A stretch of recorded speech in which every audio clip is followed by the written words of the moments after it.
We running? Okay, great, guys. Episode 30 of the RedHawk Recap. Damn, 30 already, dude. 30 fucking weeks. I'm pumped we've done this one because it's got a completely different dynamic, I feel like, than the Timbo Sugar Show. I think the Timbo Sugar Show has a kind of I wouldn't say maybe a younger audience. So maybe they wouldn't like some of the guests that I have on here. Like we were supposed to have Carnivore MD last week, but there was some mix up. So maybe I'll have Carnivore MD on this pod. And then today's podcast, we're going to have Paul Chek on. He's been one of my teachers, and Mariah's kind of like teachers for probably, I think, coming up 4 years now. He's an internationally renowned expert in holistic health, fitness, personal development, and he's the host of the podcast Living 4D. But we got to go out to his house one time and see how his house is and kind of see how he lives. And he's just, I don't know. I've resonated with him a lot. I've learned so much shit from him. So for him to be able to just come on my podcast and be able to come talk for an hour, I'm super pumped about it.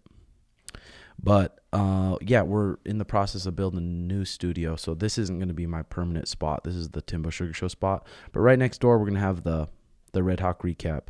And Marcelo, who does all our paintings, probably one of my favorite artists, and he's our tattoo artist. Also, he's done my paintings at my gym. He's going to paint up the RedHawk Recap, so I'm pumped to see how it looks. And then next week, we're going to have, what do we have? Oh, yeah, David Bulldog Mashad, Native American kid. He made it to the finals in the PFL, a super good fighter, Division I wrestler, a really good fighter, good athlete, and just an overall good human being. He's going to come on. He had to kind of abruptly retire from MMA because he had this heart condition. He went in and the doctor's like, okay, hey, your heart rate can't go over, I forgot what it was, like 120 or something, or you have a potential to die. But if you guys want to support the podcast, like I said, we're not making any money from sponsors right now. But like I said, I'm doing it because I enjoy it. But patreon.com/RedHawkAcademy. Sometimes the pods come out early, but there's extra content going up there all the time. And archived hundreds of different videos that you won't see anywhere else. And that's where I communicate most with the people. So I know there's people that message on Instagram and stuff. I don't really reply on there that much. But if you're on Patreon, then I'm guaranteed to reply to you and chat it up. Hey, Jay, what's the password to your computer? You can just say it. But here we go with Paul Chek, ladies and gentlemen.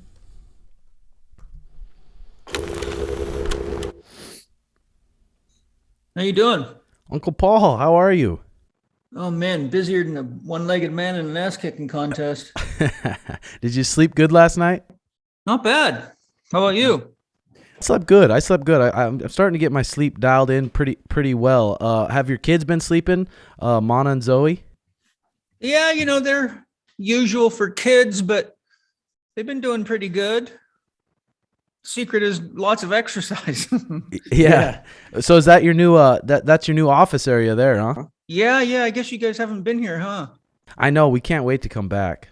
Love you to see this place. It's amazing, man. Yeah, I can't wait. But for all my listeners and viewers out here, this has been my teacher now for probably 4 years. I've been studying Paul Chek's books, his podcasts, and he's really I think we found Paul. Mariah listened to your podcast with Aubrey Marcus, and she said, hey, you should listen to this guy.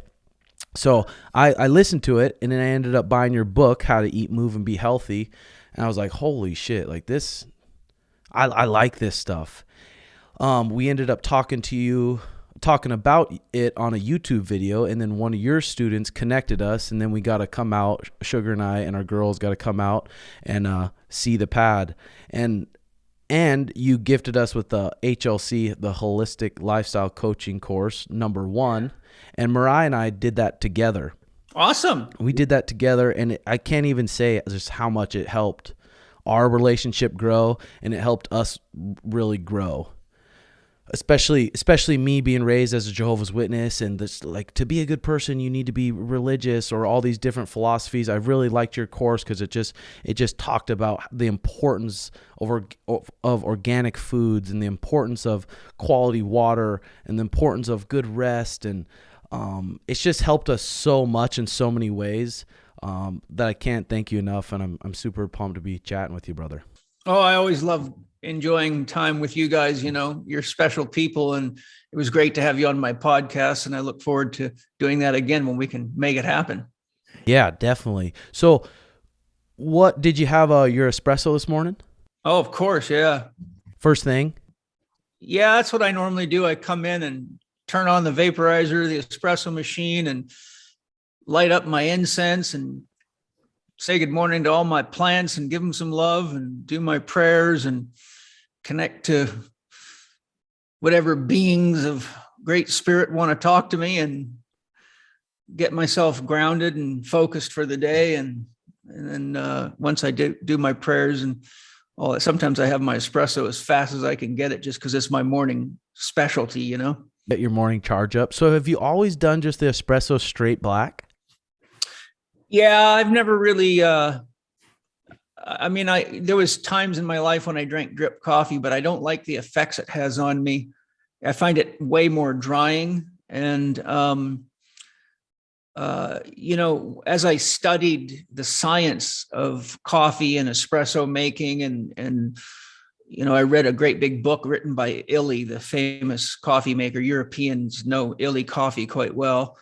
And he has a very comprehensive, like a 200+ page book on the science of coffee, and he goes deep into the physiology of it. So once I started really getting into the biochemistry of coffee and how it was best made, and the pros and the cons, I realized from that study that espresso actually has a lot lower level of caffeine in it, because it has only, a normal espresso shot only is exposed to the water for 19 to 24 seconds.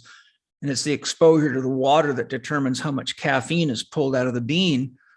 So a typical shot of espresso only has 40 to 70 milligrams of caffeine, but a typical 8-ounce cup of coffee, like a Starbucks 8-ounce cup of coffee, can have as much as 350 milligrams.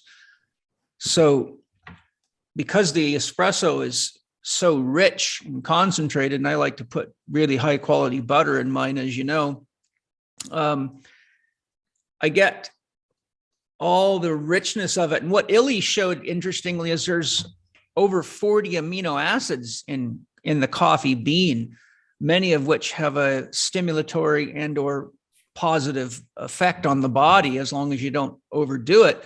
And the high pressure of the espresso machine extracts the amino acids, where drip coffee doesn't get the amino acids. So you just get a lot more, what I call Brazilian tea, with a lot of caffeine, but not a lot of the richness of the amino acids.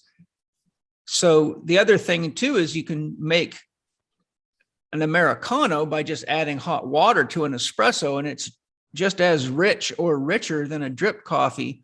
But then you get the benefits of the amino acids, and you get the lower levels of caffeine, but you get the same duration. A lot of people like to drink drip coffee because they want to drink more. It's more of a social thing. So they want to keep that thing going. So I tell people, if you want to minimize the caffeine and the drying effects of the coffee bean, or if you're someone with a fungal infection, then you want to minimize how much coffee you drink, because coffee is a very serious fungal feeder. I tell people, because they always say to me, oh, there's no sugar in coffee, why would it be feeding funguses? I say, oh, you don't think there's sugar in coffee? The next time you finish a coffee, when the cup's sitting on the table and it's all evaporated, and just you can see the stain in there, just smell the cup, and it smells like syrup, because there's so much concentrated sugar in the bean. So, in a roundabout way, what I'm saying is there's a lot of benefits to it.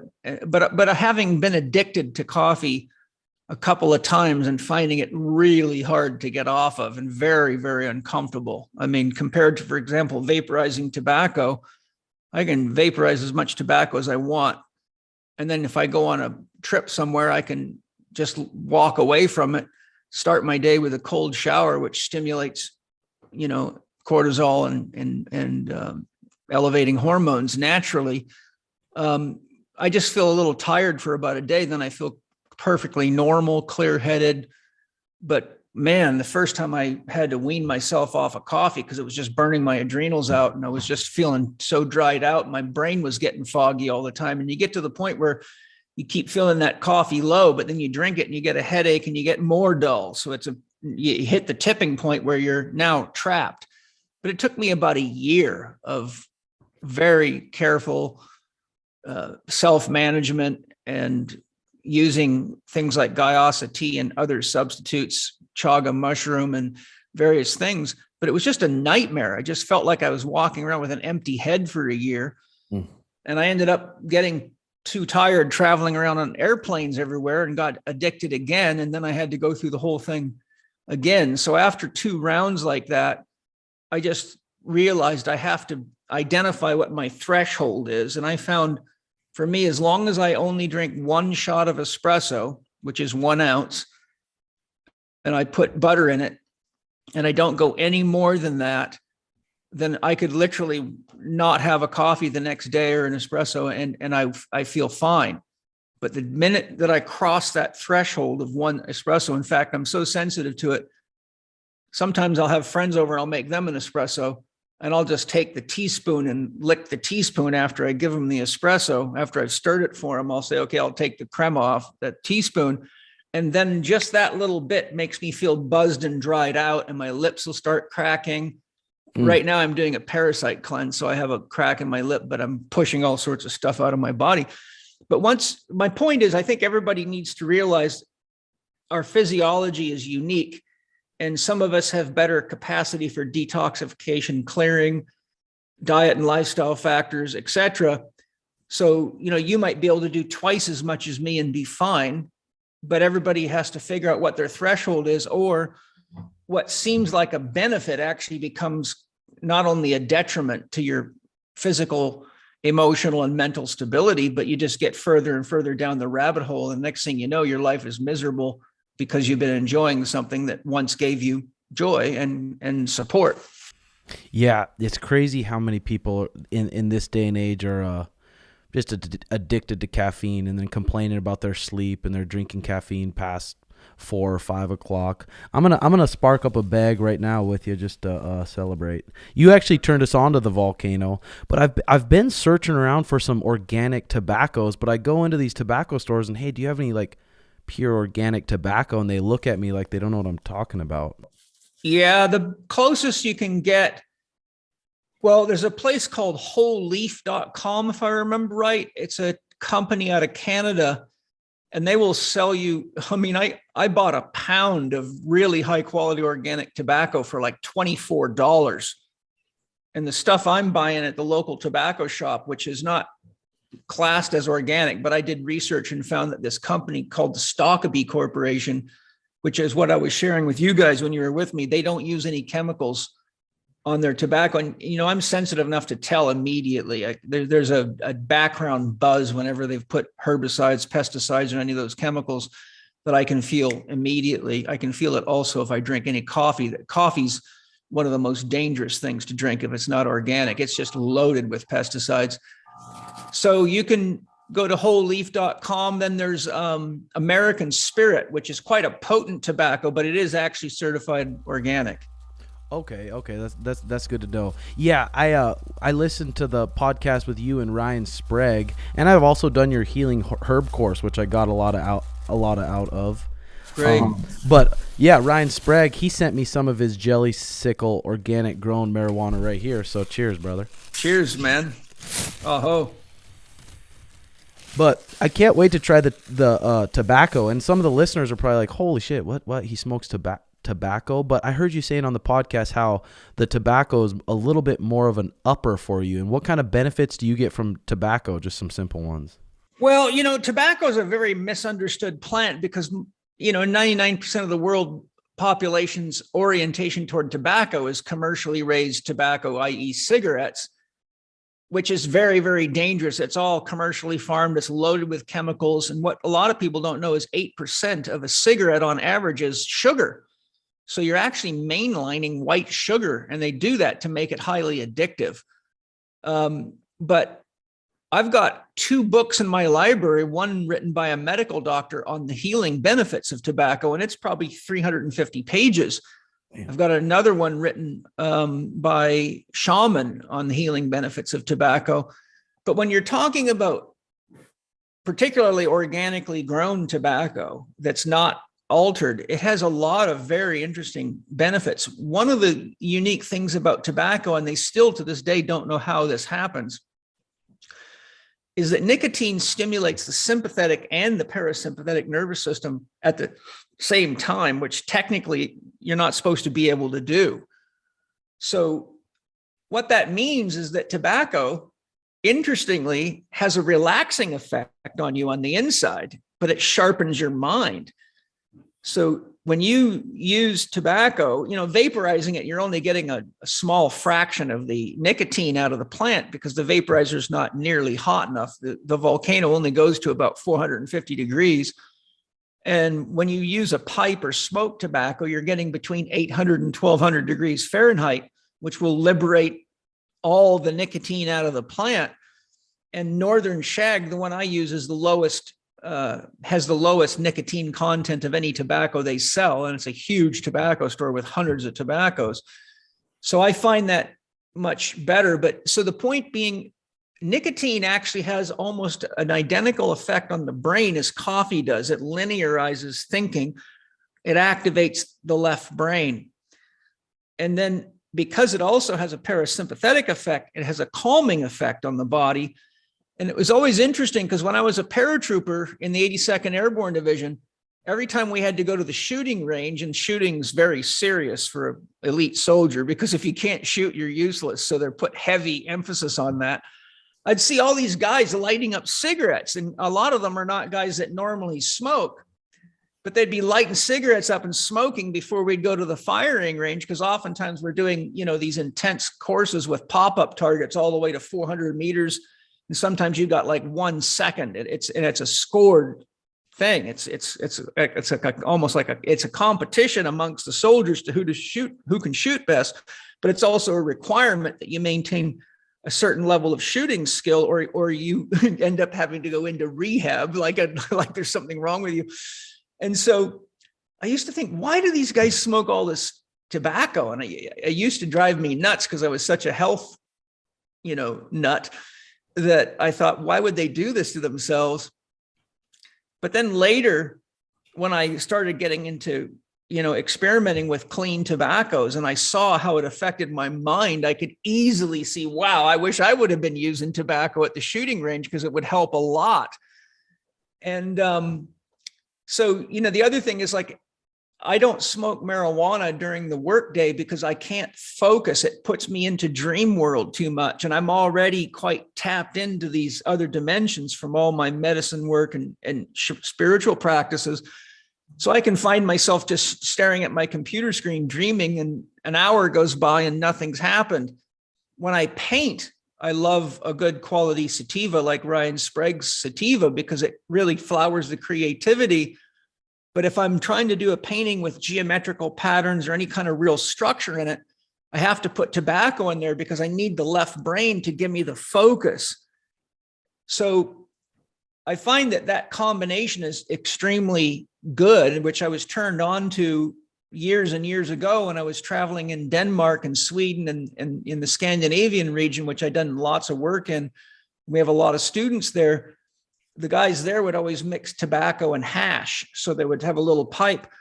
And I was amazed at how different of an experience it was when you mix the tobacco with the hash, because it did the same thing. It let you have your feet on your ground and your head in the clouds at the same time. And for a guy like me that does a lot of spiritual exploration for developing education courses, for my own inner work, and just for getting guidance from my soul, I find it really good because I can download information from higher dimensions, but I can have a coherent stream of thought and I can write and take notes. But if I smoked hash, for example, without the tobacco, I would be so blown out that I'm almost like in a dream, but I'm not able to interact with the dream in a lucid format. Whereas with the tobacco, I can be in the dream, but I can actually lucidly dream, where I can interact with the dream characters, change the nature of the dream, or ask questions in the dream. So I think that there's a lot of benefits to tobacco. And it also helps do things like lower blood pressure. It helps decrease appetite for people that have eating addictions and things like that. That's why a lot of models, for example, and movie stars smoke tobacco, because it helps them keep their weight, their eating more in check. So so do you but you grind it up about 3/4 tobacco and then the rest marijuana, and then what do you cook it at? Well, actually, for me, it varies depending on what I'm doing. You know, I have, as you probably remember from being at my Heaven House office, I've got probably 100 different herbs, all organically sourced. I've got piles of flower essences. I've got essential oil tinctures, essential oils. So I generally go about 50% tobacco and 50% herbs. And then I use essential oils as modulators and flower essences as modulators. So if I want more focus, then I would use a flower essence like Cognos, which brings you into cognitive focus. But if I'm doing deep introspective work, I might use a flower essence called Owl, which is basically a shaman that channels the spirit of the owl into the essence. And it sounds wild, but it's very, very good flower essences. These are animal essences. There's no killing of the animal. This shaman just taps into the animal spirit, and then he channels that into a bowl of water, which he then bottles. And I didn't realize that's how he was doing it, because my first concern when I saw these essences, which I was drawn to, was I don't want to participate in any essence that's killing the animal, because that's just, I don't want to add more death to life, than I need to. But I read a book by him, and he talked about his whole procedure, which was incredibly a lot like how I do things. So I thought, well, I know that works for sure, but I've got his essences here and they work phenomenally well. Point being, an essence like Owl is to give you deeper vision and deeper perspective into things. So if I'm doing work like outlining a book or an article where I need a lot of depth perception so that I can put an outline together that really covers the key things, then I would add something like Owl essence to it. Damn. So how I mix the herbs, the oils, and the tobaccos is very specific to exactly the task that I'm doing. And because it's a form of alchemy and I'm learning a lot as I go about, what this herb does or what that herb does, or, what does this combination do? Or if this one has some positive effects, but some negative effects that I don't like, what herbs can I add to it to knock the negative effects out and cancel them out?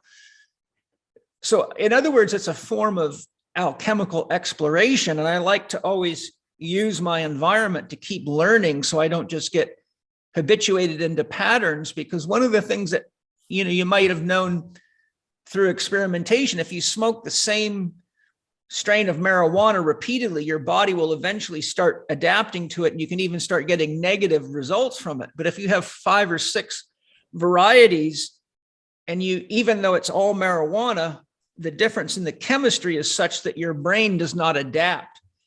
So I find that having a variety of tobaccos and herbs and oils allows me to continue to get the positive benefits without my body feeling overstimulated or my immune system getting overstimulated by any one genus of plant or oil. Yeah, that's awesome. Like I said, taking that healing herb course of yours helped out a lot, especially people that say, oh, I smoke weed and I just get anxiety and just all the pesticides in these days and the money making machine now. But I kind of want to switch topics and talk about a little bit, because Sugar and I have a cold plunge, and we've been cold plunging for, I think, probably about 3 years now, and I think we have the same exact cold plunge as you. What's your cold plunge routine?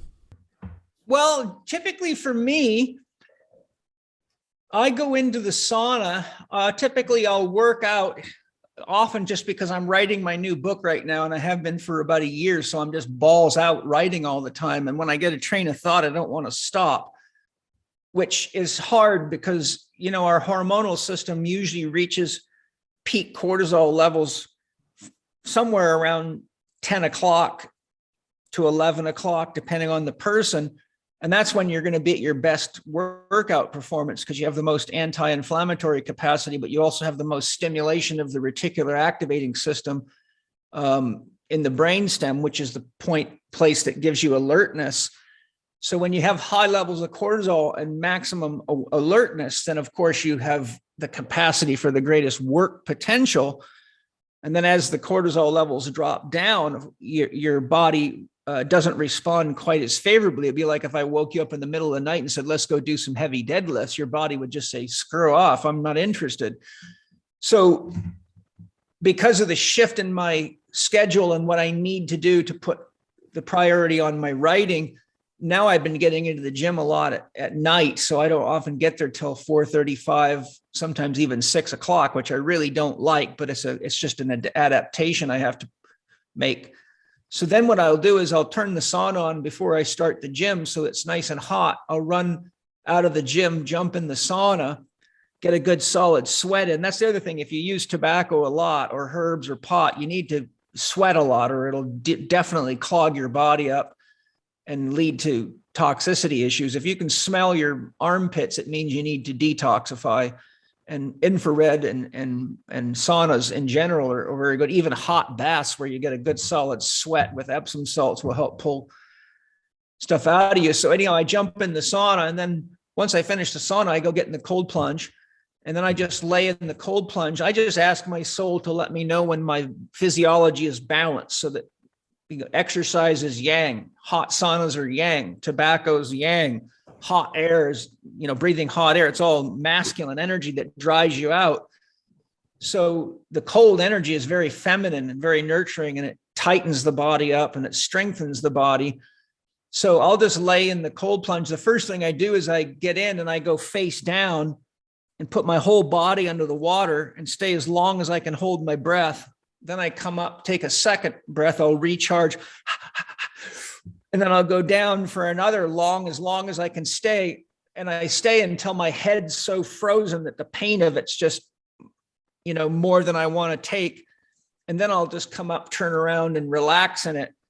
And it will be anywhere between 5 to 8 minutes typically. And I'm running it around 47 degrees. That's awesome. And so you're usually just hitting it in the nighttime, and then do you end on the cold or do you end on the hot? No, I always end on cold. It's not a good idea to end on hot because it leaves your pores open. So your body's much more permeable to everything. So for example, if there's someone in the environment, maybe in the house, that's got a cold or any kind of a bug, when you're hot like that, your whole field and cells are wide open, so you're not closed. So unless a person's sick and there's a reason they should not use cold water because their body's too feeble to generate the heat and to protect themselves against the cold, you should always finish with cold and go until your skin feels numb, if you can get water cold enough to do that. Once you get to the numbing point, then your tissues are closed and you're back to yin and you have a nice healthy barrier. That's an important tip. Damn, that's a really good tip. Yeah, because even at the UFC PI, they have you start with the cold 3 minutes, hot 3 minutes, cold 3 minutes, hot 3 minutes, and then end on the cold 3 minutes. So yeah, that's freaking great advice. So there's a big new craze going on about the raw food diet. And I was supposed to have the carnivore MD on the podcast last week, but something got mixed up. So I'm going to have him on in the future, but I'm curious to ask him because especially in your program, you say our bodies and everything is as different on the inside as they are the outside. Yes. So, and especially for explosive athletes like us, sometimes we have 2 practices a day where we're exploding and using lots of lots of just explosive muscles and burning a lot of glycogen. So what's your kind of take on that raw food, raw meat, and fruit diet? Well, I think there's a few things that are very important. I think everybody would do best to eat as much raw food as they can, but there's a threshold for each person. You know, raw food, if you're eating vegetables, there's a lot of fiber, and not everybody has the same capacity to break fibrous foods down. This is why people that are more genetically oriented towards a higher fat, higher protein diet, which in my program, you know, is more what I call the polar type diet, because around the equator, it's warmer. So I call the polar type diet, which is usually around 60% flesh foods, 40% plant foods.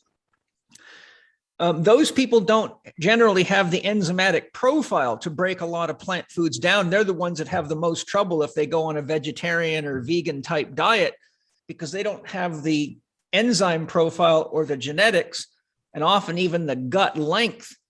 Byron Robinson, MD, a long time ago did, I think he dissected like 650 people with the question, does the intestinal tract adapt based on diet and environment? And he found something quite remarkable, and it's the only place I've ever found this information. He showed,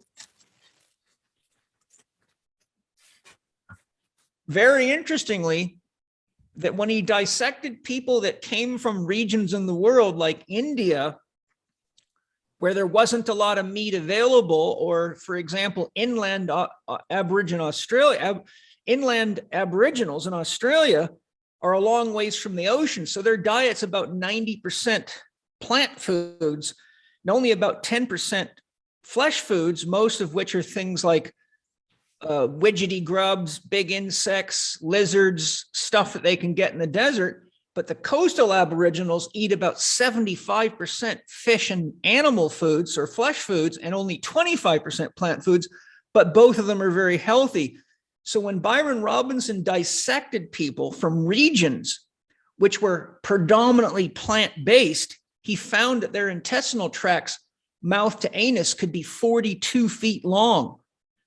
When he dissected people like Eskimos and people that lived in high meat availability regions where they had no reason to live only on plants because there was a lot of meat available, he found people with intestinal tracts, mouth to anus, as short as 21 feet. Damn. So what he showed is that over time, the small intestine especially had increased its length to increase its surface area, to increase transit time and absorbability, so that it had more time to extract protein out of fibrous plants. So those of us that have genetics where our parents come from areas where there's a winter that freezes the ground, remember, plants don't grow in ice, are genetically designed to need more saturated fats, more amino acids that are more bioavailable from animal sources, and don't do well on plant foods above and beyond the ratio that our body can handle. And so you see, for example, a lot of gas and bloating in people that are really more designed for flesh foods. And of course, I've rehabbed tons of vegans and vegetarians that came to me and sat there and spouted about all the benefits of their vegan and vegetarian diet. And I said, then why are you paying me $750 an hour? Because your health is the shits. Just fucked up. Yeah. So then they realize, oh my God, maybe I need to reevaluate this. So I give them these explanations and show them the research. And then I say, look, you need to learn to listen to your body, because being part of an ism is basically letting go of your own capacity for rational thought and having a relationship with yourself. Now you're just believing an idea. And ideas get people killed every day, as we can see right now in the world. So, to me, I don't believe there's any such thing as the right diet or even the right combination. Natives cooked fibrous foods because they could digest them. Hawaiians, if you study all over the world, the use of cooking is commonly used for fibrous plant foods because it makes the foods more bioavailable. And a lot of really sick people don't do well at all on raw foods. They basically cannot digest them and they feel worse. So with people like that, if I want to give them raw foods, I juice them so that they're bioavailable. But I also go to broths, bone broths, stews, and soups, because then you can mix the vegetables and the meat and you can extract bioavailable fats, proteins, and nutrition that's easy to use. In fact, I've had a number of women with endometriosis that were vegetarians and they could not heal until I actually got them to start using broths, gelatin.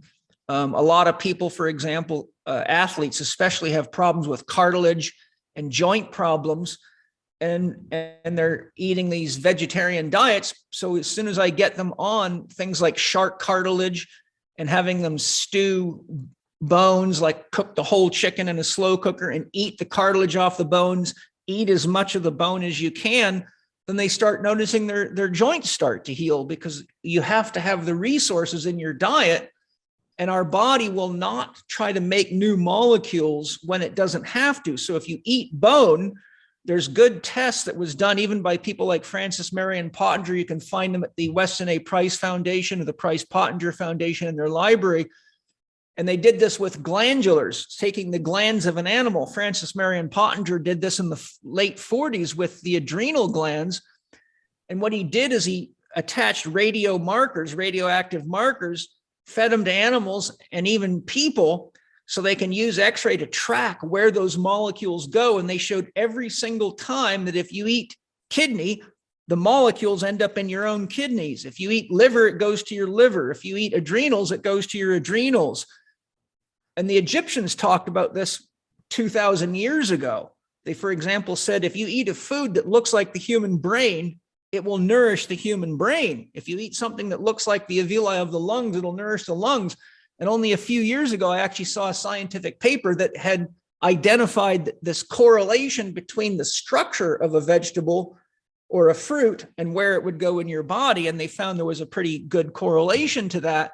So the point I'm making is, if someone's adrenals are in poor health, or their cartilage is in poor health, or their bones are in poor health, you're not going to get that out of plant foods, because you're now not listening to your body. You're listening to a dogma.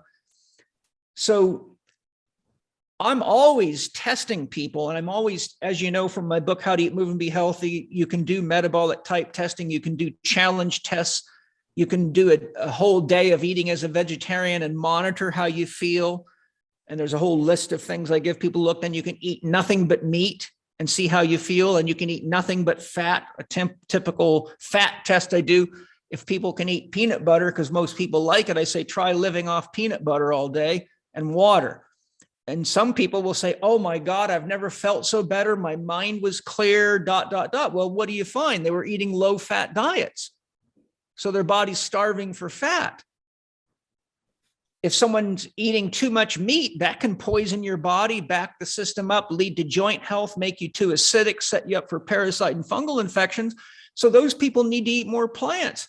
If someone's eating too much plants and they're not getting enough saturated fats and flesh, then they have often within a few years, they'll have hormonal regulation problems, and they start going into severe adrenal fatigue, and then they become hypothyroid, because the thyroid will regulate down to protect the adrenal glands, because there's three primary hormones in the human body that are necessary for survival. All the other hormones just add quality to life. Those three primary hormones are insulin, adrenaline, and cortisol. So anything that messes with your insulin levels, your adrenaline levels, and your cortisol levels will cause serious problems, but your body will just start eating your own muscle tissue to manufacture adrenaline and cortisol and even insulin. So this is why you see these people looking so gaunt and skinny, because they're actually in a state of gluconeogenesis. So here they are telling me they're trying to protect animals, but I say, yes, but you're abusing the only animal that can really make changes in the world. Bears don't vote. Cows don't get involved in unveiling truths. Human beings can do that. But if you're abusing the animal that you are, then you're going against your own philosophy. So for me, it's not a right or wrong. It's not should or shouldn't. It's one the quality has to be there. It has to be clean, organically raised foods, or you're putting money into the destruction of the soil and the environment anyhow. And from there, it's proportion, and proportion can change. For example, if I do heavy deadlifts, I need a lot of meat. But if I'm on a day off, sometimes I'll take 2 days off because I'm 60 years old now, so my body's not recovering as fast as it did when I was younger. But when I'm not lifting weights, I can eat as a vegetarian and feel fine. I might need just small amounts of meat or fish or none, and I feel great. So the difference is when you're doing hard athletic training and you're getting a lot of micro trauma to muscles and tendons, your body has to have readily available proteins in a format that your genetics is designed to absorb and utilize. So the point I'm making is physical stress, emotional stress, mental stress, toxicity, and environmental stress and psychological stress in general all changes the ratio of the plant and animal foods and the variety that you need, because each of them carries molecules that are specific to key needs and key hormonal pathways in the body. And all a person has to do is learn to pay attention. That's really, your body will tell you exactly what you need if you just get all the ideas out of your head. Yeah, that's one thing that your program helped us a lot with too. We Googled organic farm near me, so now that's where we get our veggies. And coming over to your house and seeing how Penny cooks, we cook similar almost every night.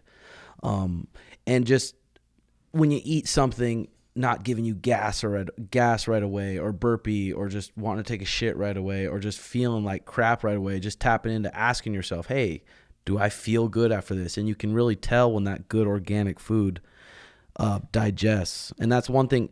It's just helped us in so many different ways. It's helped our relationship. It's helped like our energy. It's helped our sex life. It's helped everything in so many ways, just being more conscious of what we eat and caring about where it came from.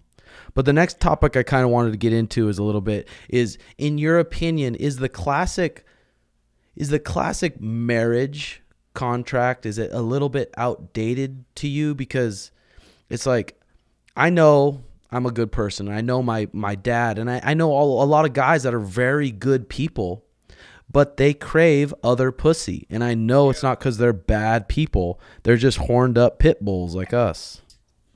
Yeah, I think, there's a great book. I'm sure I would imagine you're familiar. Are you familiar with the book Sex at Dawn? I haven't read it. I'm familiar with it. It's a very, very good book. I think that's an important book for anybody to read. We're in a culture that is Christian based. So the idea of monogamy has been programmed into us culturally. So what happens is your instincts to procreate, a man is designed to spread his seed. That's what men's biological imperative is. A woman's biological imperative is to grow new life from that seed. But a woman is oriented towards having the safety and security of knowing that her partner is going to be there to support her through the process of pregnancy and raising children, which is a very, very tough amount of work for a woman, period. So women are energetically and biologically oriented towards having a man close to them that they can rely upon. But in many tribal societies did not practice monogamy because they found, quite interestingly, that because men's sex urges are so high, that women kept getting pregnant very quickly. And they found over time that if a woman got pregnant more often than once every 3 years, the increase in the death rate amongst women due to illness and complications with pregnancy and after pregnancy and between children went through the roof. So they found that having open relationships, and some tribes made it a rule that you're not allowed to get a woman pregnant for 3 years after she has a baby because it decreases the stability of the tribe. So then what would happen is men could have sex with any of the women that were not in that 3-year phase. And the Aboriginal culture has a very interesting philosophy where they have all the young men have sex with all the married women until the head woman, because in their culture it's matriarchal. So what we think of as a chief is almost always a woman in Aboriginal tribes. And once the head chief woman gets enough consensus from the married women that this man knows how to love and care for a woman, then they allow him to choose a wife. And this often goes on for 37 to 40 years. So they can start having sex as soon as they're old enough, and they even have often a lean-to or a special place in the middle of the village where anybody can go to have sex, and they train the kids to spy on adults having sex. And then at night around the campfire, the kids will come emulate whoever they saw having sex, and the rest of the tribe has to guess who it was that the kids caught. Damn, that's crazy. Yeah, you can read about this in an amazing book called Voices of the First Day by Robert Lawler. It's a mind-blowing piece of work. So what you see in the Aboriginal cultures, they're actually using all the married women who are very educated and experienced sexually to train young men how to effectively pleasure a woman. And the women teach him how to be a husband. And he cannot become married until he has enough sexual experience and enough wisdom as to what it means to be a husband to get married. So you see a very, very different idea than the Christian monogamy till death do you part culture, which goes against our biology. Now, so what happens is men get pitted up with an ideology against their biological imperative, and that leads to a lot of tension and a lot of distress. But the reality of it is that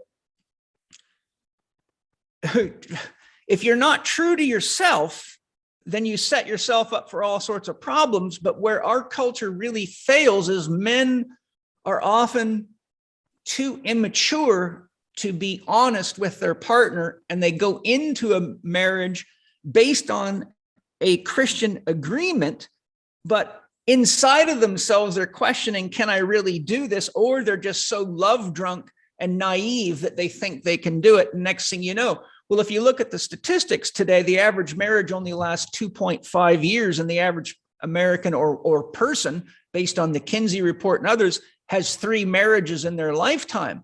So the idea of monogamy is not working out very well at all. On the surface, people pretend they're monogamous, but in actual fact, very, very few people are. In fact, something like 52% of people of adults are having extramarital affairs at any given time. So then what you see is you're now meeting the devil, you're now sinning. So you've got to atone for that. You got to keep secrets.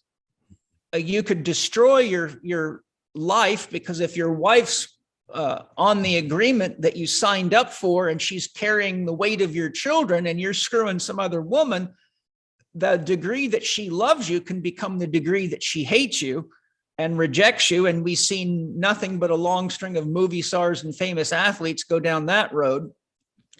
So the point I'm making is, my first marriage of 17 years taught me that I could not be monogamous. It was not natural to me.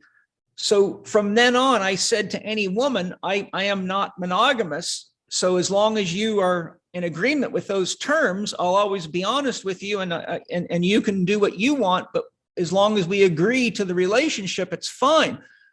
But countless is the number of elite athletes and movie stars and business moguls and millionaires and billionaires that have come in with health problems. I track right back to the deceit. Damn. It just kind of, he froze there for a second. Different women that they're in relationships around the world, and they're trying to keep all that from their wife, who they married as a Christian, while they've got kids. And so they don't realize that their chronic back pain, digestive troubles, anxiety, and depression is the compensatory neurosis that they have to have in order to dissipate the stress that they're concealing from everybody except the guys in the locker room, which are largely doing the same thing. Mm-hmm. And so it all boils down to just being really clear about who you are and being very honest in your relationships, or you just become the village idiot who has a wife and kids who, based on an agreement, trusted you would be there, but now they're confused, and kids don't know how to process that. They don't know what that means. So it leads to a lot of psychological stress. It leads to a lot of broken families, and it's unnecessary. Yeah, that's good to hear that answer. Like, I've kind of lucked out. I've been dating Mariah now for over 11 years, and we haven't always kind of been in the relationship we were, but we were able to really start to be truly honest once she figured out, like, I really, really love her, and I'm there for her, and I care for her, and she's truly my best friend. So we were able to open up and kind of talk about our different needs and stuff. But for someone getting fresh into a relationship, you would recommend they say, hey, I'm not looking to be monogamous right off the bat? I would say whatever is true for you. I would just tell women, after my first marriage ended, I was single for probably almost 2 years. And I had a lot of sex with a lot of beautiful women, fortunately. But I would tell them right up front, I cannot be monogamous. I didn't work. I've tried it for 17 years and it's not natural to me. But that doesn't mean I'm running around looking to get laid all the time. It just, I'm a professional speaker. I'm well known. I travel the world, and women offer themselves to me, and some of them are intelligent and beautiful. And I have friendships with them, and I don't want to put a limit on what I can do to share deep connection with someone who I have genuine love and interest in. But it doesn't mean I'm going to leave you or that I love you less. And so and some of them said, I can't do that. And I said, great, well, then let's just be friends and keep it safe at that level.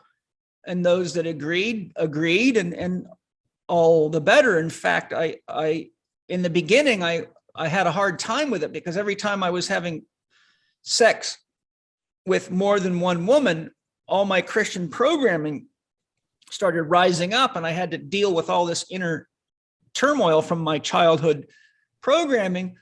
So what I did is I had to figure out a way to heal that. So one of my buddies at that time was an elite athlete, very good looking guy. And so I would offer these girls, if they wanted to have sex with two guys, freezing again. invite my buddy over, and we would share these girls, and we would give them massages and just, give them orgasms till they just turned inside out and just were dead, That's great. And so it taught me how to let go, and it taught me how to share and get rid of the territorial alpha male type programming. And when I saw the joy that we were able to give women, and just how much beauty there was in not trying to always make somebody an object of your control, I found that it helped me grow. And when I met Penny, we both just agreed right from the beginning that we would allow each other the freedom we needed. And basically our contract with each other is, as long as we love each other enough to stay connected and work through life's challenges together, then we'll stay married. But the day that we realize that we're just not compatible, we're not going to drag each other through it. So we're about to have our 25th anniversary. And I've never been loved so fully by a human being in my life. And, I have 2 wives. So Penny's agreement from the beginning was, you can have 7 wives as you want, as long as they don't talk too much, they cook, they clean, and they contribute to the bottom line. Yeah, Penny seems just like such a powerful woman. I was so happy like Mariah got to meet her, and just an awesome lady. So with when you guys ended up bringing kind of Angie a part of the tribe, how did you navigate, like, okay, where are we going to sleep, and then who's going to sleep with who, and just how did you navigate that? That had to have been crazy. It was easy, really. What I learned from studying the Aboriginal culture is that they wouldn't allow any of the young men to sleep with any of the married women for more than 3 days, because they said it caused a strong bonding effect that started getting in the way of the committed marriage that the woman had. So knowing that, what I did is I set up a system with the girls where I sleep with Penny for 2 days, and then I sleep with Angie for 2 days, because I've actually experienced me rebonding to Penny so deeply that I was often unconsciously disconnecting from Angie, which she could feel and didn't like, or if I bonded too much to Angie, Penny didn't really complain, but I could feel myself so, shall we say, oriented toward Angie that it was easy to not share equal love and attention with Penny. So using the 2-day cycle, it makes it easier that you don't fall deeper and deeper into a monogamous pair bonding type experience. If that's what you want, it's okay. But so from the beginning, that's how I did it. And I've always maintained that because I studied sexual interactions and relationships around the world because I really wanted to educate myself. So I knew how much of my inner challenges are just brainwashing from a religion versus the truth. And how do other people live and deal with these issues culturally around the world. And the more I studied, the more I realized that I was really dealing more with the effects of Christian programming than I was dealing with, shall we say, the truth. So it all boils down, Tim, to being very honest with yourself and with your partner. If you're honest with yourself about your needs and you meet them at the expense of your partner, then you are a fool and it'll ruin your life and the lives of other people, such as kids and family, and it'll confuse people, and it almost always leaves you looking like a dirt bag. Yeah. And I think that's where a lot of men lack spiritual growth, is being honest in relationships. Most of them are honest with their buddies, and you hear everything in the locker room, and it's who fucked who. And, you know, we all are happy when some guy gets to shag 3 girls or something, but we don't often think about the damage that's doing to the people because it's coming at the expense of honesty, and you can't have an authentic relationship without honesty. And most people are too insecure. They think, oh, I'll never be able to live that way because who's going to do that with me? But when you get right down to it and you basically harmonize yourself with the belief that I can live true to myself and there must be others willing to live true to myself, I found I had no problem at all in any country finding women that were absolutely oriented toward that. And usually you find it's mostly the women around late 30s, usually early 40s, because they've had to live through enough of their own experiences to have time to become honest with themselves sexually and in relationships. So if you start dating some hot 22-year-old who's raised in a Christian family and you try that, it'll be it'll be the best looking nightmare you ever had. That's it. And the thing is, it just, with that, those kind of conversations, it does just take some balls to be able to communicate and say, hey, this is how I'm feeling. This is how I'm thinking. It's just, yeah, it's hard to do, but every time we've talked about it, and then just, we've always grown from it. It's not been easy all the time, these conversations, but we navigate through those feelings, and it's made our relationship like way stronger than most people that I see. There's a couple of things I can throw in to help. You know, what I tell most men is explore it with your wife or your partner, not from the perspective of this is something that has to happen or I'm going to leave you. But, you know, if I said, Tim, what are you feeling right now? And you said, Paul, well, I'm feeling excited because we're having a great talk together. And then I said, well, that's bullshit. Well, I would be denying your own feelings. And only a fool would deny the wants, feelings, and needs of their partner. So what I think is most important is to really explore what are your wants, feelings, and needs, both not only sexually, but for our relationship, and what is the highest principle or value that our relationship's built on? Is it because we're building a dream together? And that's what's important. See, for me and Penny, building the Institute was our primary focus, and our relationship facilitated that. So anything that got in the way of our dream was antagonistic, whether it included sex or not. So once you know what your relationship's really about, that's bigger than either of you as an individual, then you can say, okay, now what are your individual wants, feelings, or needs around sexual intimacy? And most people's fear is that they're going to lose their partner. So one of the things I suggest is and I've had many of my clients do this and find it was really quite an amazing experience. Sometimes it made them realize they really did love each other and didn't need someone else. And other times it made them realize here's something that we can do together. So what I suggest is find somebody that you both feel attracted to and invite them and say, would you like to come have some sexual play with us? And so then maybe you have a friend that's real good looking and your partner says, oh yeah, I wouldn't mind exploring with him. And so you make that agreement and you get to share him pleasuring her or do it together. Or it might be that the next time it's a girl that you bring. So it really takes you into this experience where you meet a lot of your fears but you do it together. So you're in this journey of exploration together. And the agreement is that we are being honest about fulfilling our needs and we're willing to explore the reality, because the real truth is anyone could fall in love with somebody else and the relationship dynamic can change instantly. Love has no rules. It's very volatile. So once you start engaging sexual intimacy, you could think that you're totally in love with your woman, that you're totally safe, but you can have sex with someone 2 or 3 or 4 times and find your whole mind and your whole being is completely absorbed with this person. And you now realize you want to be with that person. And that can cause a shift. And I've seen it happen many times. So there is a level of mature exploration, but there's also an adult level of responsibility. But the thing that's the most important is having an overarching dream. For example, if you sat down with your partner and said, what is it that we're really here to contribute to the world together? What's bigger than us?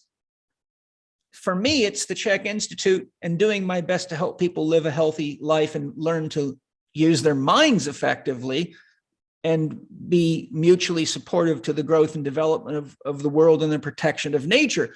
So Penny and I are oriented toward that dream. If sex gets in the way in that, then it's actually an abortion of my own commitment to my life path. So if you don't have a North Star that your compass points to, then the sex can throw you all over the map.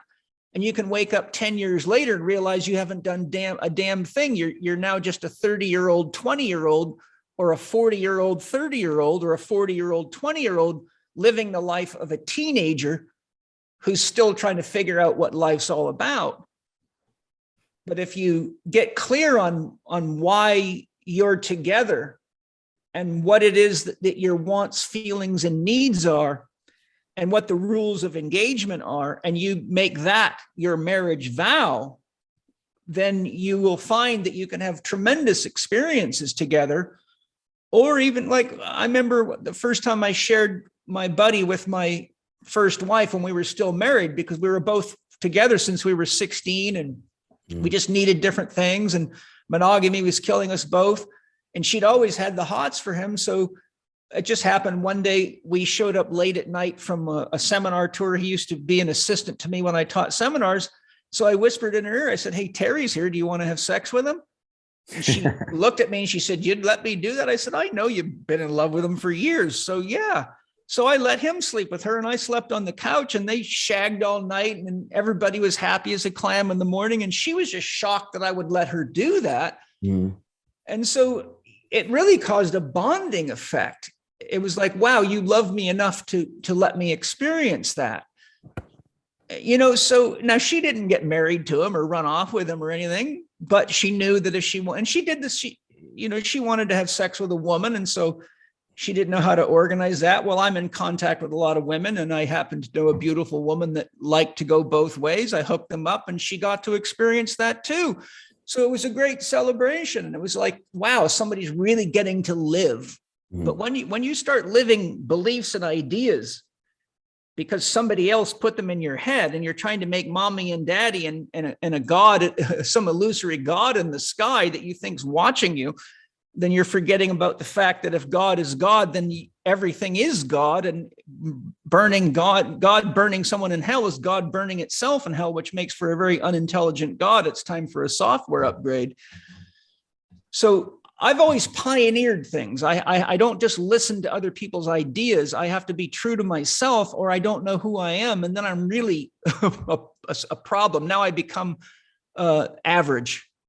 Yeah, that's another thing I've learned from you is just explore for yourself, do the research for yourself, and just learn your own outlooks. After being kind of brainwashed by Jehovah's Witnesses my whole life, and then realizing like, holy smokes, this shit isn't the right shit. So I've just been, researching stuff for myself. But that was like so perfectly put, and definitely take those. That'll help a lot of people, I think.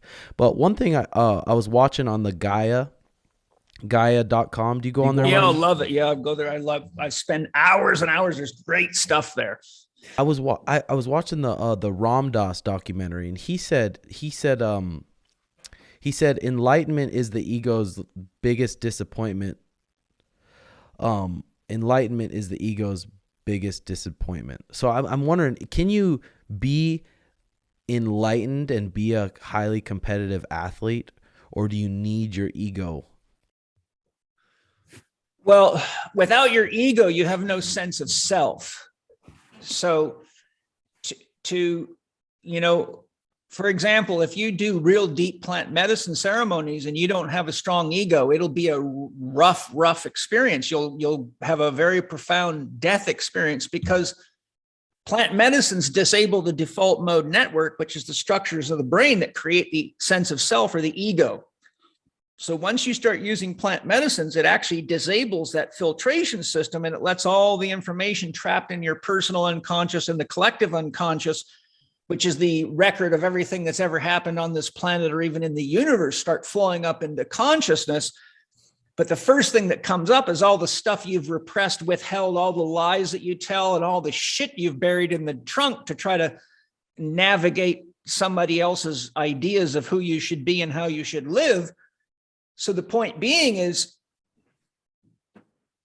the deeper you go into yourself, paradoxically, the more you have to have a real well-established sense of self, or plant medicines and spiritual development will actually dissolve you to the point that you just become like a vegetable growing in the garden. So what Ram Dass is saying is what a lot of people don't understand, is that the further you go into spiritual development, by definition, spirituality is connecting to a progressively larger whole. So when Tim realizes he's not just Tim, he's also his environment.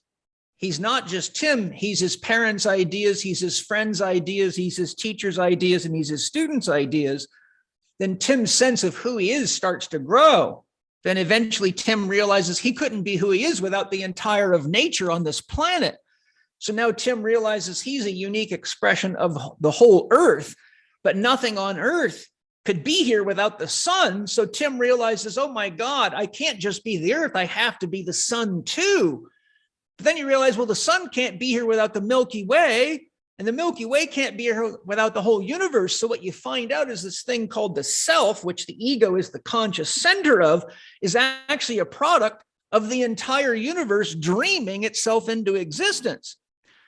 So the point is that the deeper you go into legitimate spiritual practices, the more and more the ego gets put in the back seat, because you realize there's something inside of you that's wiser and always knows the answers. Some people call it their conscience, but really the soul is the consciousness within the whole construct of a human being. And so the more oriented you are to letting your soul guide your life, or the whole of you, not just your ego, but your unconscious, your instincts, your deeper feelings, and your deeper intuitions, then the more the ego ends up getting put in the back seat. So the ego may want to have all this sex with people, and may even want to have sex with people that are married and they know they're going to get in trouble. But the soul says, do you really want to create harm while you're trying to make love? Because those two cancel each other out, and it's not growth for anybody. In fact, all you're doing now is participating in creating an environment that ultimately you don't want to live in, and you certainly wouldn't want your kids to live that way. So you see, as you become more soul-oriented, the ego has always got a balancing force it has to deal with. If the ego is addicted to coffee, cookies, sex, money, drugs, or exercise, and there's no counterbalancing consciousness, then you just take yourself down the rabbit hole till you hit rock bottom. And either you realize you've been bullshitting yourself, or you've got to go to serious counseling to get help. But if you're listening to your soul will say, that's enough of that meat. And no, you shouldn't have sex with that person because they're not being honest with their partner. And if their partner finds out, you might end up dead or something bad.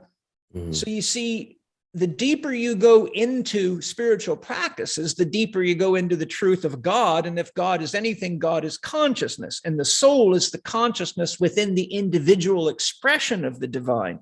Tim Welsh is an individual expression of the divine. It's God being the one and only Tim Welsh. There never has been one of you. There never will be another one of you. Nothing spirit creates is a copy. It's all novel. Yes, you're a human being, but your unique fingerprints, your unique voice, your unique mannerisms, and your way of relating, nobody else has or ever will have again. So when you realize that you're a novel expression of the divine, to the degree that you're true to your soul, which is God within, the more at ease you feel. And the more when you live from your centered, then your life is not full of these polarized fields of shouldn't, and fear all the time, because you're capable of walking that tightrope between too much and too little of anything. Yeah. But the ego falls into too much, particularly if it is something that gives it a sense of self-approval, aggrandizement, look at me, because most of us come from childhoods where we didn't get enough love and support. So the ego tries to compensate for that by doing things that get it attention, and whether it's good or bad. I mean, sports is full of that. Mm-hmm. So in a nutshell, what Ram Dass is saying is the deeper you go into spiritual development, the more the ego and its control dramas are dissolved and put in the back seat. So the ego, which is your sense of self, inherently resists that because it's a death experience for the ego. But the ego is really largely made of other people's ideas, not our own. It was programmed into us before we had an intellectual, rational mind that could discern what idea from mom, dad, or church was really healthy. We just got programmed. So the ego is largely based on a programmed identity, and the soul is not a programmed identity. It's an authentic expression of the creativity of the divine, but it's also inherently moral because it realizes everybody else is God too. So the beauty of it is you never lose your ego, but you also recognize the boundary of the ego, and when the ego is actually helping you have an authentic sense of I-ness, because without that, why bother taking care of yourself? Why bother doing anything well? You know, you just turn into a pumpkin. So there's always got to be a balance of the self as the great whole and the ego as the individual. But because the ego operates on programmed ideas, not novel creativity, you're always acting in the past from the ego, because everything the ego is based on is something that it experienced in the past, but the soul lives in the eternal now. So when you connect to your soul, you can hear the voice of the soul and you can listen to the voice of the ego. And then you can use your discerning faculty to say, okay, my soul says this is the best. My ego says to do this. If I go this way, everyone's going to think I'm too weird. It's a little too aggressive for my capacity to deal with people right now. If I go this way, I'm going to be over consuming or falling into an old habit. So then you have to use your adult faculty to say, how do I walk the middle so that I keep a healthy ego, but keep an honest connection with my soul? Because if you go too far in any one direction, you can, the only way to go that's safe is right into your soul. The problem is the soul is so brave and so fearless because it knows that it can't die, and it knows what you're here to do. It'll guide you into radical things. The list is long. Your soul can tell you, shut down your business and go plant trees for Greenpeace, or go start a church or, things that are radical. I mean, when I'm lifting stones, as you know, I let my soul guide me, and my soul will tell me to pick up rocks that need to be stacked at chest height that weigh 250 or 300 pounds. I'm like, I can't lift that. And my soul says, what do you mean you can't lift that? And I'm like, that's too heavy. I'll kill myself. I don't want to get hurt. My soul says, well, then be creative. Who says you have to lift it? How about if you stack some rocks up and make a set of stairs and you roll it up the stairs? And I go, I can do that. So you see, what I find is the soul is always teaching you how to use novel creativity to grow yourself and express yourself. But the ego immediately thinks that the soul is saying to lift it. The soul is saying, get it up there somehow and be creative. And that's where I think we get lost in the ego. Yeah, damn. That's put really good. I feel like on all these subjects we could talk about all of them all day on each subject. But your answers are good. The last one, I'm hoping our cameras don't die soon, but if they do, then that sucks. But the last one Ram Dass said, he said, when you're suffering, it's a gift because it shows you what your mind's clinging to. I thought that was a super powerful one, and it reminds me of the book called Awareness by Anthony DeMello. Yeah. And I thought that one was really good. I thought you'd like that one too. Yeah, the thing is that pain is what quickens consciousness, and the ego loves to think that it can control its environment. So the ego does not like change. It likes repeatability, and it likes to know that whatever's going to happen tomorrow, it can control. So inevitably, we cannot control life. Buddha said the only true universal law is impermanence, meaning you never know what's going to happen in life. That's because it's a mystery. So the ego tries to take the mystery out of the mystery and make it into, something you can hit replay on to make you feel safe and secure. But spiritual development and life are not like that. So whenever we are living in ways that are incongruent with the truth of the environment and the truth of our moment in our times, then we create pain for ourselves. Like if you're not truthful with your partner, that you're having sex with someone else, you might think you're controlling your environment, but the truth of the times is your needs are changing and you're not being honest in relationship or even checking to see if her needs are changing. You're just making an assumption. So inevitably, whenever we're out of truth with our soul and with the changes in the environment, because we're listening to our ego, we attract pain to ourselves.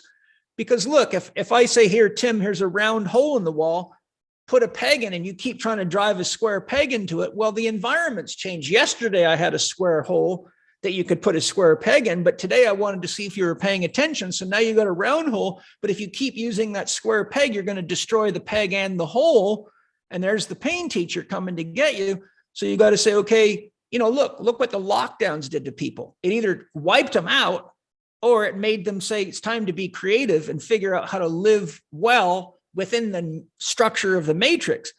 So you saw suicide rates go up, anxiety, drug addiction, food addiction went through the roof because people found that easier than being creative and reinventing themselves. So that's really the drama, and pain comes to show us that we have to take responsibility for the choices we make.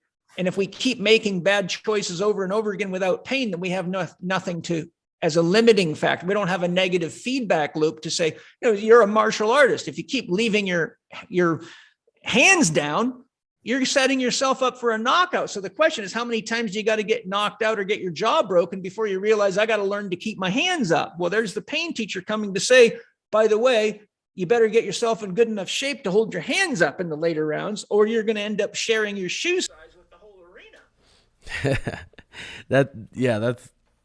That's so well put, bro. I'm so happy you made the time to be able to talk. I think it's going to help a lot of people in a lot of different ways.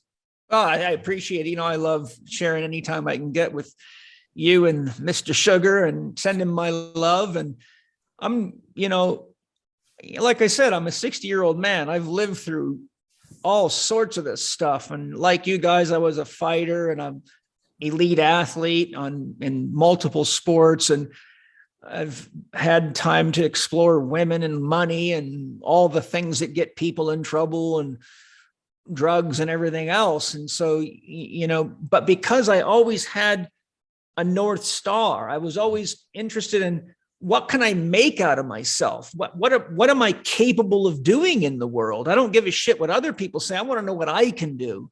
So as an athlete, I always wanted to better myself, not necessarily to beat other people, but to see if I could better myself. So I never considered myself a loser. I always considered myself a learner. If someone beat me in a boxing match, then I thought, there's my new teacher. They brought the pain to me to show me where I need to learn. If someone outdid me in a triathlon, I studied what they did better than me. The ego sees themselves as a loser, which just creates a bunch of negative energy. So I think if we orient ourselves in life, instead of holding ourselves victim for the mistakes we made and see them as lessons, as long as we're learning and we're growing, then we know that's the nature of life. But if we get focused on all the negative all the time, then ultimately we just become a great patient for doctors and psychiatrists and end up on medical drugs that destroy us. And so we die not having lived. Yeah. I remember when we were at your house too, you said you felt that Sugar and I are going to have like a big platform to spread a lot of like good stuff. And that's kind of with my martial arts academy and my podcast and everything. It's just everything feels good when I'm doing that. So thank you for everything, brother. My pleasure. And that feeling you're talking about, that's when your needle on your compass is pointing to your North Star. A labor of love is sustainable, but a labor without love is not sustainable. So imagine someone whose parents tried to convince them to become a professional cage fighter, but they didn't want a cage fight. Well, that would not be a sustainable experience because the pain of it would make them just say, fuck this, I cannot take this. But when somebody loves the art of martial arts and it's a passion for them, the same injuries inspire them to grow, not give up. So I think the key thing I would leave you with is remember, if whatever you're doing in your life isn't backed by love, then it's just labor. It's not sustainable. But if you're doing what you love to do, then you will grow through the obstacles and the challenges. And even though they may be very tough, they will actually make you a more whole, more capable human being that knows that it's got the ability, and eventually you develop a toolkit to learn how to engage the challenges of life. But without love, you won't make it to the point where you have enough life experience because you'll constantly be avoiding the pain, blaming other people, victimizing yourself, drugging yourself, and hoping to win the lottery. Dude, this has been the fucking best podcast. Again, thank you so much. Hey, we're going to book a trip to come and see you guys real soon and meet the babies, and you can meet Sugar's little princess too. I can't wait. Yeah, let us know, man. You're going to dig this new place. If you like the Heaven House, wait till you see this place, man. I can't wait. All right, thank you so much, Paul. I'll talk to you soon. Yeah, lots of love to all of you and your team and all your listeners. And we need to all work together to make life beautiful right now. Well, before people fall asleep and we're all in an electronic jail. Gosh, that's the truth. I know we could go off about 5G too, but we'll save that for the next one. Yeah, all right, bud. Okay, love you, Paul. Thank you so much, brother. Yeah, I love you too. Bye-bye. Bye.